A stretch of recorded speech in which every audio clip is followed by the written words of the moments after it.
አሳልፎ በዚህ ቁመና እንዲህ በጣም በሚያምር ቁመና አዎ ምንድነው የምትበላው? ዘይትና ዳቦ ነው የምበላው።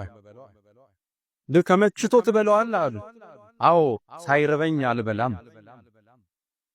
ተገረመ ንጉሥ።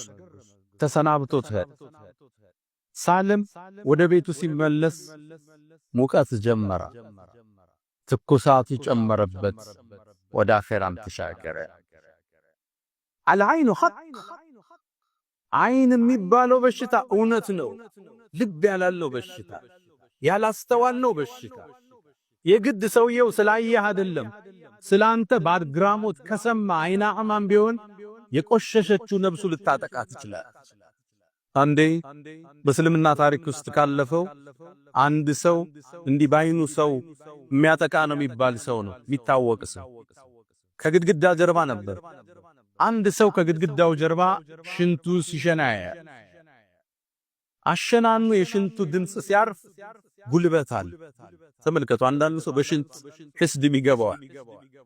የሽንት ቀለም ጤንነታችንን ይናገራል፣ ኃይሉም ይናገራል። አቅምህ የሽንቱን ድምጽ ሰማና ይማል ሽንት ነው አለ።